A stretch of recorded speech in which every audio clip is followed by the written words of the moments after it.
I will just quickly go through the stanzas of the rest of the fourth chapter.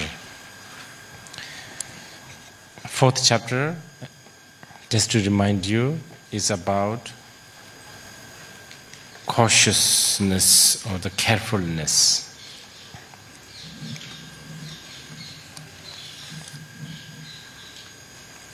Because having this very profound and beneficial task or a duty that we have as a bodhisattva, we are to be cautious. As I said this morning, this is the beginning of the intensive mind training. Shandatiba is about to present.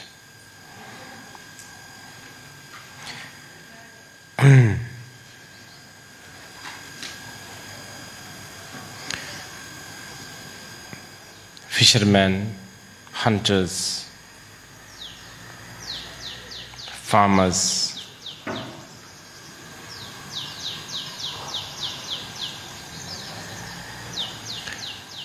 just to fulfill a meager aim of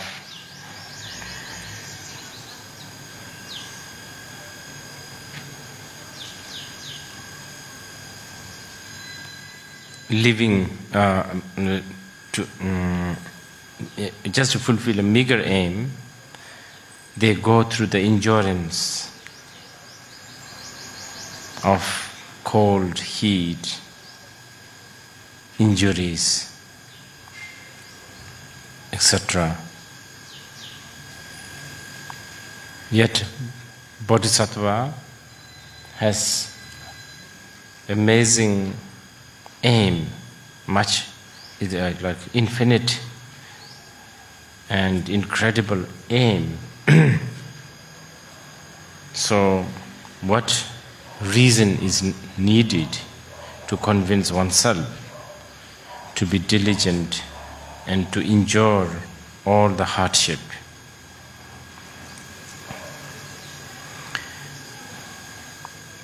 If a bodhisattva have now taken the pledge to liberate all sentient beings, yet if the liberator, the bodhisattva himself, is stained by emotion, then that is like being completely insane. If one cannot liberate one's own emotions, how can one promise to liberate all others' emotion? So for this reason, a bodhisattva aspirant must always try to do all sorts of ways, myriad ways, to get out of this net of emotion or the delusion. Escaping or diverting the game of emotion is utmost important. This is what the bodhisattva must develop. Shenjashing is something like Shandatiba is using the word attachment. A bodhisattva must develop the attachment to this job of getting rid of the emotion. So he used the word attachment. Then the next he used the word grudge. A bodhisattva must develop a grudge towards all these emotions, because it's these emotions that have ruined us for all this time. In order to defeat the war of emotion, this kind of attachment and the grudge is necessary. One must also develop a strong determination, such as no matter what happens, whether I get burned, killed, chop my head, no matter what, a bodhisattva should not bow down to the emotion. The good thing about the enemy of emotion is once you get rid of these emotions from the root, then they don't come back. Unlike ordinary enemies, you can kind of get rid of them, but they could come back.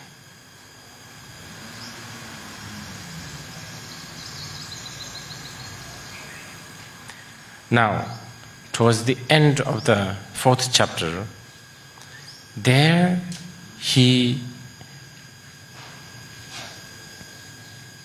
gives us a glimpse of the joining the wisdom and method. In other words, he gives a glimpse of the 9th chapter, the subject of the 9th chapter.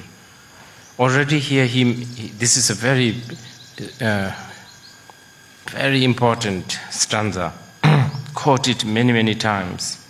Nyamonam ni yunam ni wansod lamin barnang min tele jenang min dida kanen to wakunu dini junda tijing la jipong sheji tsombaten to meni to tala nyaso nam chitin na bache teater nam sam chikesha bayi. This stanza says, after all this, a bodhisattva must realize that so-called negative emotion, they do not truly exist. They do not truly exist on object. They do not truly exist on sense objects. They do not truly exist in between the sense and sense objects. They do not exist externally and internally. Yet, the illusion of them, wherever they are, they torment the beings of the samsara again and again. Yet, if the bodhisattva knows that the emotions are like an illusion, then a bodhisattva will gain a confidence. So, here he is saying that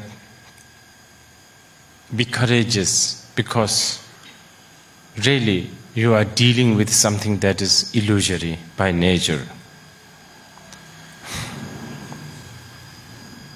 Very important stanza here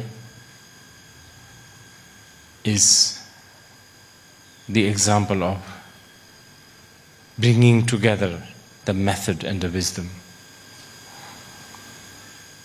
The beauty of the path of the Buddha.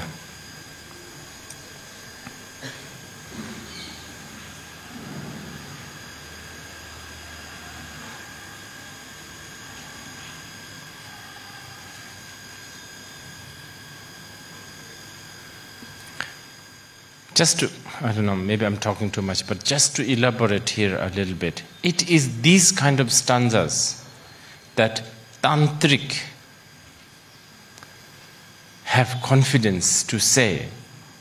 Remember, I was talking yesterday, the Tantric would say a kilo of an emotion, kilo of desire is kilo of wisdom. If there is a kilo of water, there is a kilo of moisture. It is because of these reasons.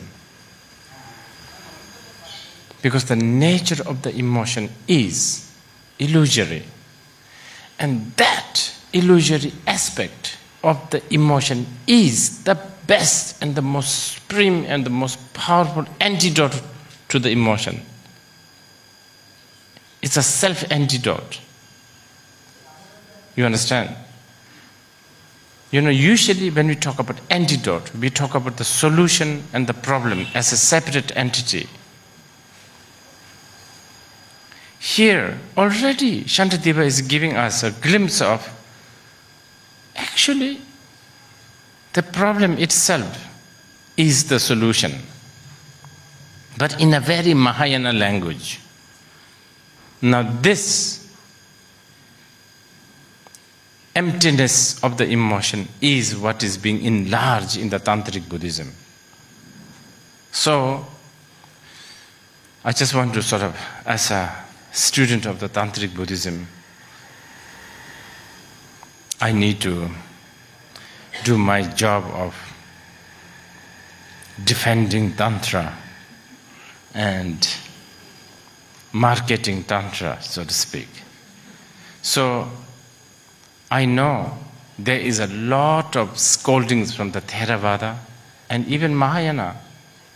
Even the great monk, Chinese monk Xuanzang, who is like great Mahayana master, he has strong criticism towards Vajrayana. But I just want to say, Tantra is not something that you can just easily sort of brush off. Tantra has a lot of wisdom. And if you can chew this Mahayana's stanza, then that is an appetizer already. Then you can understand why Tantric would say emotion as the path, using emotion as the path.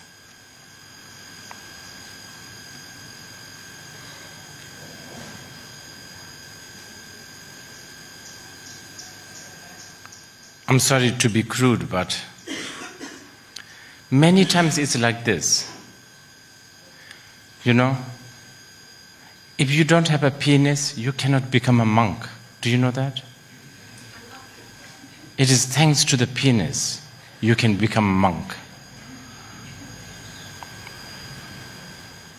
It is thanks to have a desire you can become a monk. Have you ever heard of a 1-month-old boy becoming monk? Exactly. So, emotion is also already, even on the most basic level, it is because of the emotion, therefore there is a path.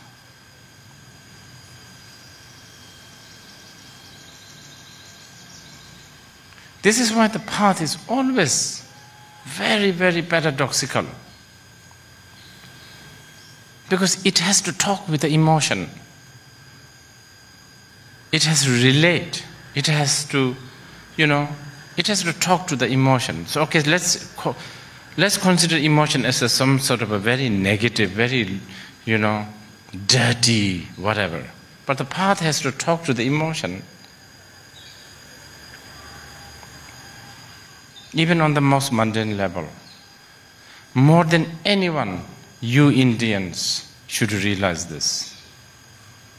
Your culture has this, even though it is fading. Your culture, whatever is really considered bad and bad omen and the dirty and law and all of that, in certain situation, they are the greatest and they are the best and all of that. I have experienced this in my growing up in India. It never ceased to stop. It never ceased to amaze me. What do you call them? These hermaphrodites? Hijrat. I was, in a plane from somewhere to, I think it's towards south, Mumbai, I think. Plane full of this hijra, all plane full. Like, I couldn't make out. They were all wearing something like a white sari, but they all look kind of manly. And they're all dressed and they were talking and they were all very orderly and none of them, even as we were taking off, they were all standing and walking and the air hostess were going crazy, like trying to ask, make them calm down. And I was told many times that they are considered really like low and untouchable and they're really, really like, I don't know, like But then those people were going somewhere because they were invited by a festival, because they were necessary to bless the festival. This is some of the last residual of the Indian tradition that is blessed by the non-duality, the wisdom and method coming together. I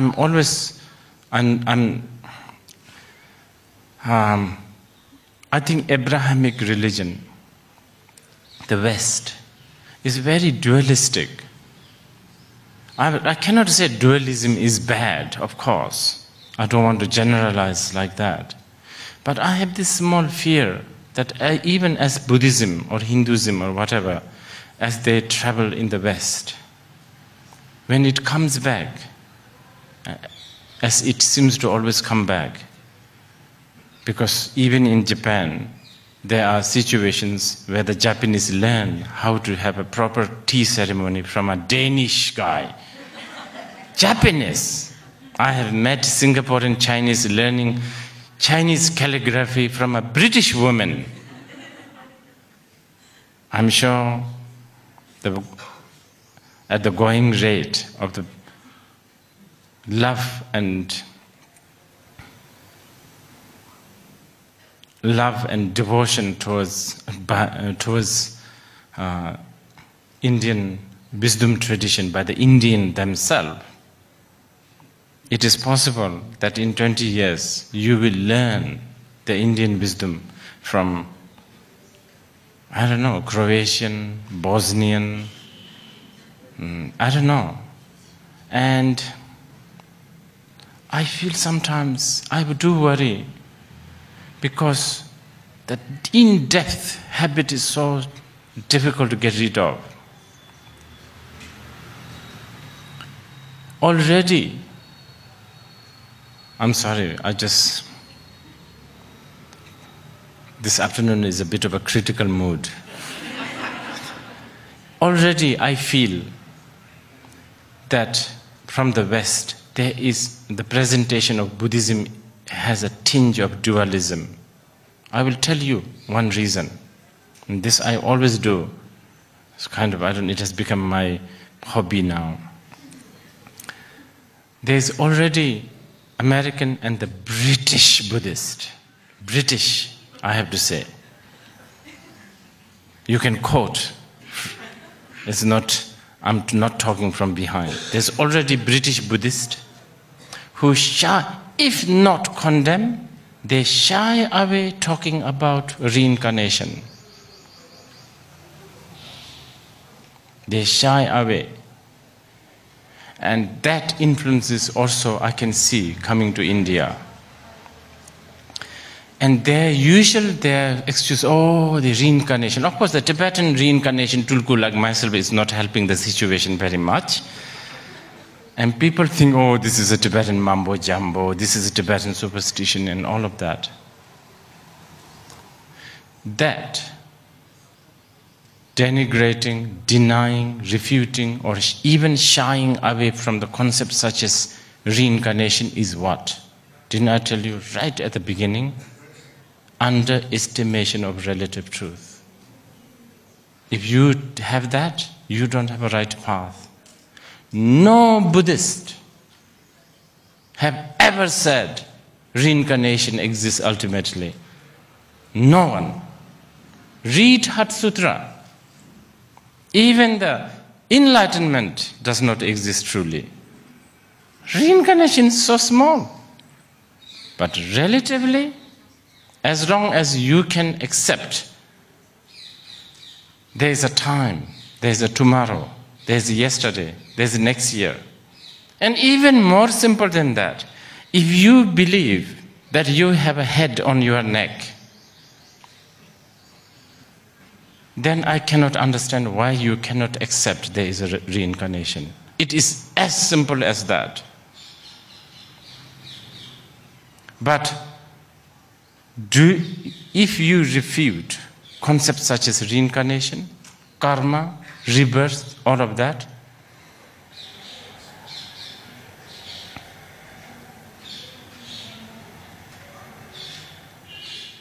And I'm telling you, already there is prominent Buddhist voice shying away from concepts such as reincarnation.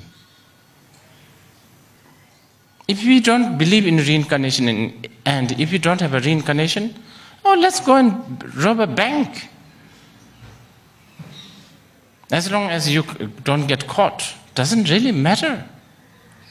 Whether you're a crook, a gangster, sannyasin, a hermit, a monk, when you die, you'll become ash, or you will rot inside the coffin.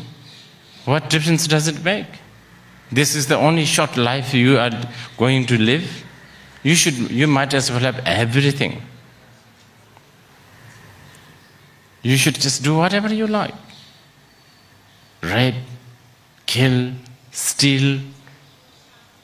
There is no ground for morality.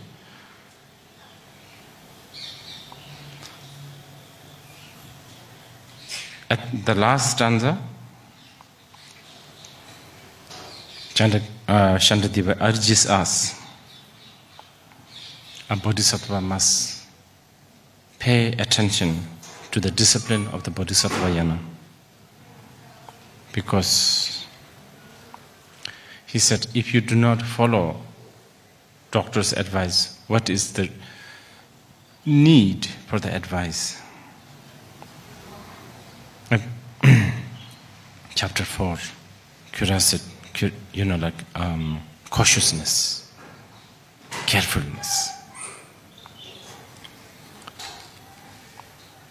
I hope till we meet again, you will stay out of the trouble. I will also stay out of the, more likely I should tell myself, I will try staying out of the trouble. Carefulness. Okay, so that's where we will stop this time. And now for the shamatha.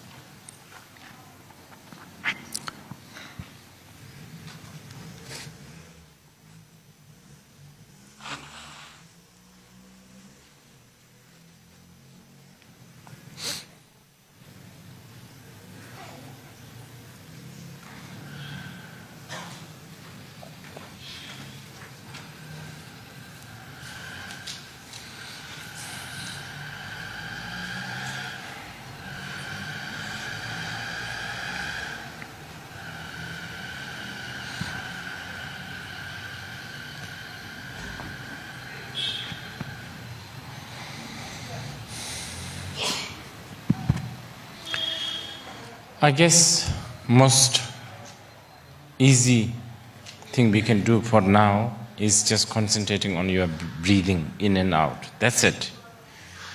No visualizations, no mantras, nothing. There are few disciplines that you should apply which is necessary to bring the effect of the shamatha quicker and also not to derail the path of the shamatha, sort of the procedure of the shamatha. And it's very simple. Sitting straight is one of them. Just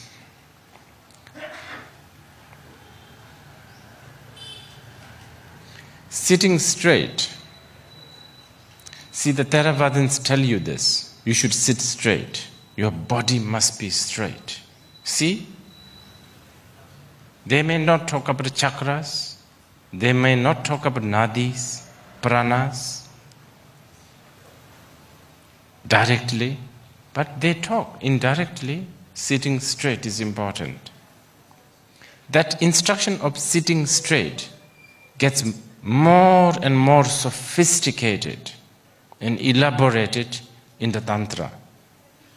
So then, therefore, there is the Upanikrama, the visualization of the deity, and so on and so forth. It's just that. But for now, sitting straight. Wow. Such a profound teaching by Dogen Zen, Japanese Zen master. He actually, even, I think it is even before the shamatha, he says, just sit. You go and join a Zen monastery or whatever, and then what's the first thing you do? Just sit. That's it. Deadly simple. But the word just sit is, the word just sit, in Japanese, what? Shikantaza? Shikantaza? That is going to change its meaning. If only you can jot it down somewhere, what you think it means. Sit, just sit. And if you continue to do this meditation, after 20 years, your definition of today, just sit, and definition of just sit in 20 years will be so big. The word just is infinite. What do we mean by just? What are you eliminating?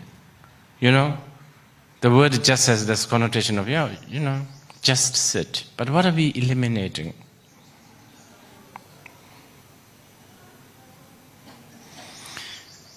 Tibetan word nyamja. Nyam means equal, ja means leave it alone, kind of leave. Live. Left, being left as it is. Ja. Ja. Because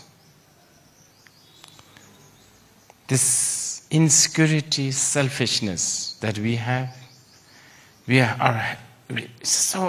our hands are so itchy, we just want to poke all the time. We need to rearrange things. We need to just, always mop things, rearrange things, reorganize things. There's that habit of doing things. But instead, ja. Leave it alone. Leave it as it is. That is the principle, okay? Okay, so sitting straight, there are few things that you are allowed to do. You can blink your eyes. But many people, okay, now this I should tell you, you can close your eyes if you want. But if you are ever wanting to sort of get into the Vajrayana Buddhism in the future, already maybe you should not close your eyes. That's how the tantric master would teach you. But if you are not going there, then by all means, closing your eyes is fine. And don't ask me why, because no time yet right now. You can close your eyes or open your eyes. If you're opening, yes, you are allowed to blink sometimes. You can swallow saliva if necessary. Of course, you can breathe it in and out. Other than that, the moment you begin to sit, no matter what happens, whether your phone rings, whether the window is banging somewhere, suddenly you remember you forgot to switch off the gas in the kitchen, rain, shine, somebody, pressing the doorbell, no matter what, you don't respond. No scratching, no yawning, no sort of moving, no resitting. Even if there is a itchiness somewhere, on your nose or somewhere, just ignore. Even if there's a pain, like ankle, just ignore. You just concentrate on the breathing. Okay, let's choose the breathing as the object. You can choose a flower or a dot or anything you like. But this time, just the breathing. So that's your discipline. Okay? So before we start, please cough and yawn and scratch. Do whatever you like.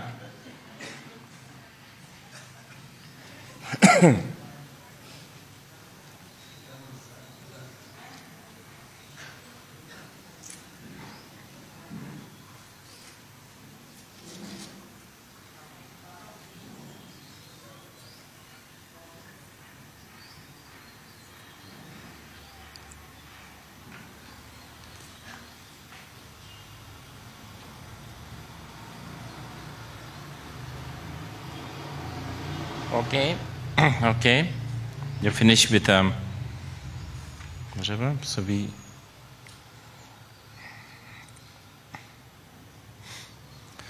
So if you are ready, sit straight.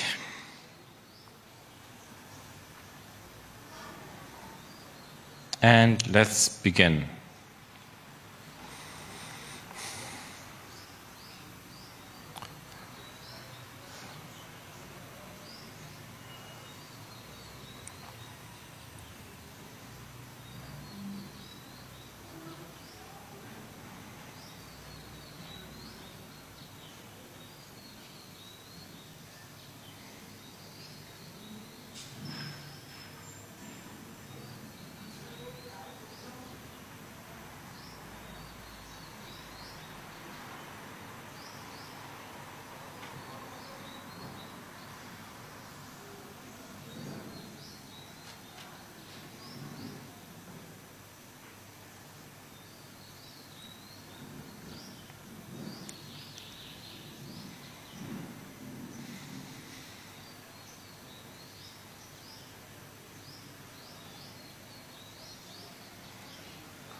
So that was 10 minutes. And we do not contemplate enough. The world,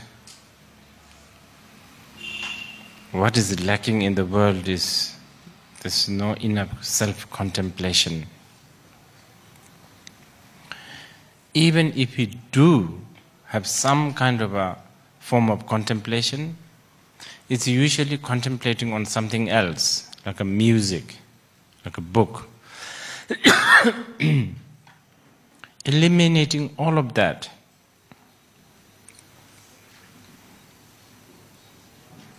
Really, you are really contemplating on yourself.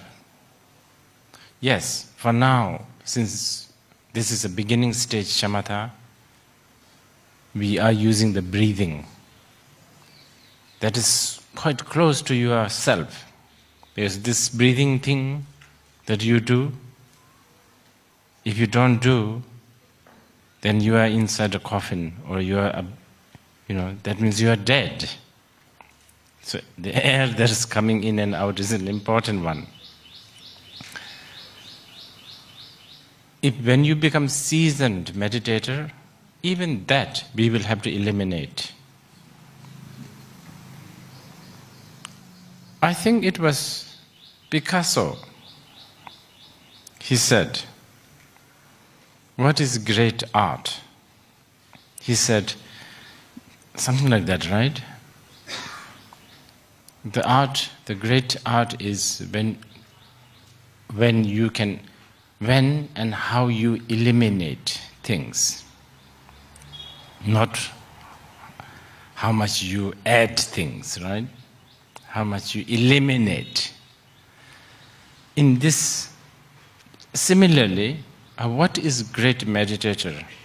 When you manage to eliminate. I know, in Aman resorts, they will ask you to listen to all those, Beethoven music with the birds chirping from the background, water running, rainfall. Look at the sunset.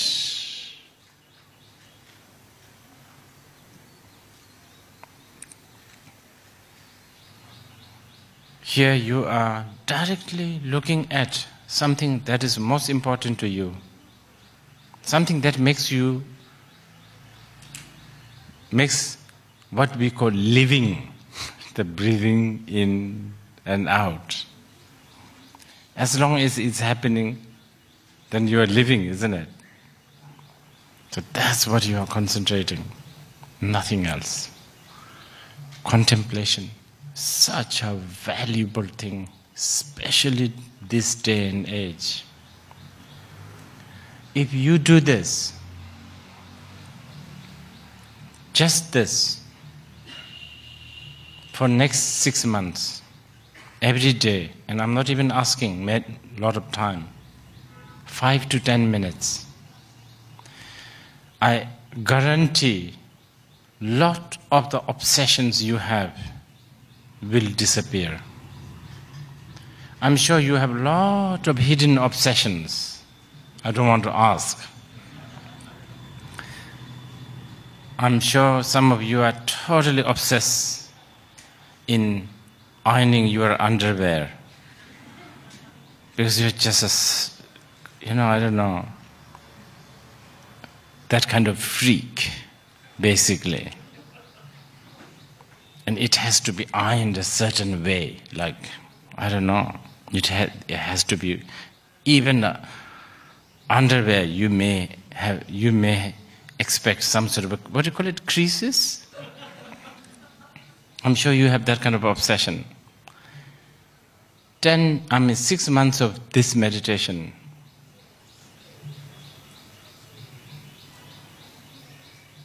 you may still wash your underwear, but you may not really worry about ironing it. And that is a small-time enlightenment, I'm telling you. That's good. And then, if you keep on doing it, after about 6 years, probably you will never wash your underwear. And then you'll be outcasted. But that's what you want, right? Outcasted. Okay, if you have any questions regarding this, I'm happy, maybe 1 or 2 questions, and then this time we will end. Regarding the shamatha, I mean. Rinpoche, I'm asking on behalf of this gentleman, what's the relationship or connection between shamatha and vipassana?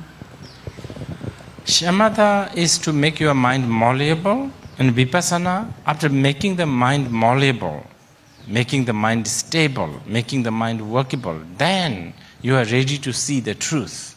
So the vipassana is a matter of seeing the truth. Vipassana is important because without the vipassana, shamatha alone is not going to uproot the samsara. It's just going to make things very calm and clear. But like a muddy water, if you don't stir, it will become very clear, pristine. But mud is there down below.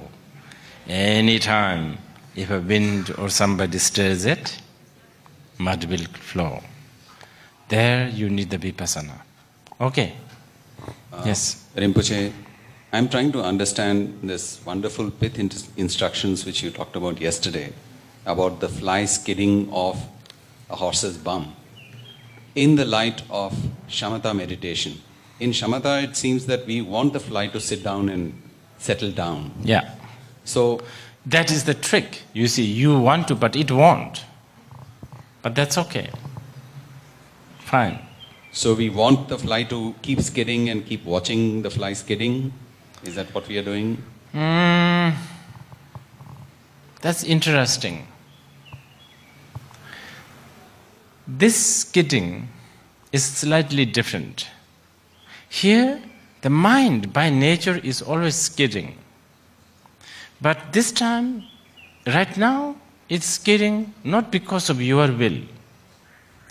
When you become very seasoned, according to your will, you will skid. And that's what you want. That's what we are talking about, horse and the, horse bum and the fly. That's what we are talking. Okay. One more question and then we will end here.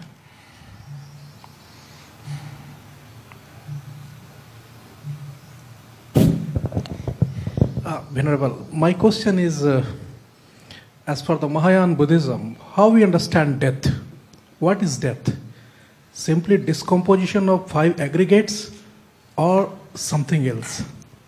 When death is, again, just as all the other phenomena, it is an imputed phenomena, it is a fabricated phenomena, it is actually happening all the time. From the time you were born, the moment you were born, the death started. You understand? Ordinarily, of course, what you are saying, a separation, a big separation of the body and the mind, is what we call death. But other than that, the death is happening all the time. All the time. Already, even as we speak, a lot of your thoughts are dead. And then the next thoughts connects. And then the next thoughts. And then the next thoughts. Reincarnates. Okay. I'd like to conclude this offering my, expressing my joy for being able to, giving me the chance to accumulate some merit in presenting the great bodhisattvas such as Chandradeva's work. I shall also offer my gratitude towards all the organizers here,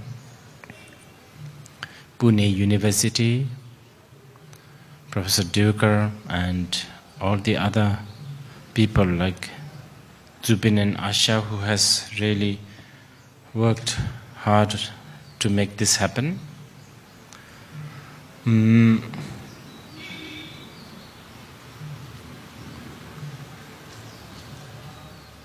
About 10 years ago, maybe 6-7 years ago,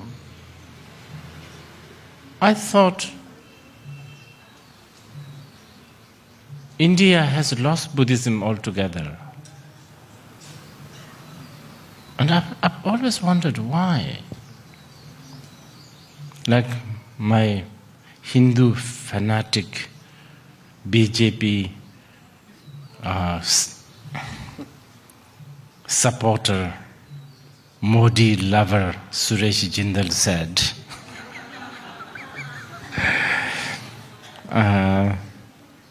the India seems to know more about Machiavelli than Shantideva. India seems to know more about Karl Marx than Nagarjuna. But I have to say, there seems to be the returning of the Buddha Dharma, especially among the younger generation.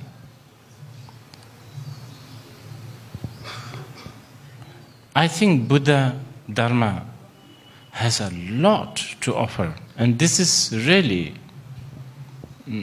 I don't think this is coming from a pure patriotism towards Buddhism, because Buddhism cherishes analytical thinking. Buddhism has concepts such as Sangha. Buddhism has values and concepts such as dependent arising. And Buddhism also has amazing bravery to kind of always look at morality kind of in a very fishy way. You know, they've never really worshipped the morality that much. You know, sort of, especially the Mahayana and the Tantric, you know, it's like they have it, but they have it with a caution.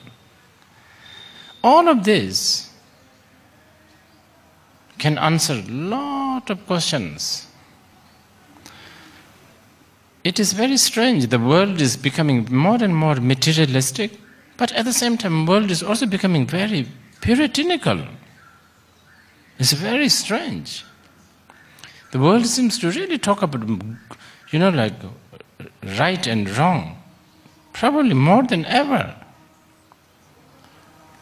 And in pursuit to this right and wrong,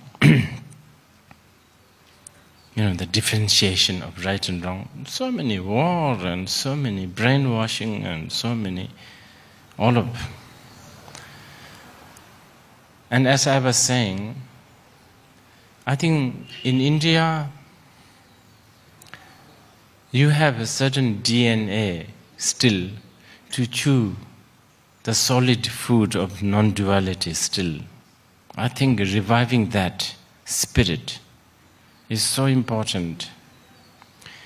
You don't have to become Buddhist, but I think bringing back some of this great thinker of the past, and this is not just, we are not only talking about Shantideva. You should hear what Naropa said, what Telopa said. Mind-boggling. You should, the casual conversations between Telopa and Naropa by the bank of the Ganges. It's about 2 pages. It's mind-boggling. Things that goes on between these people's mind, and we are talking about thousands of years ago.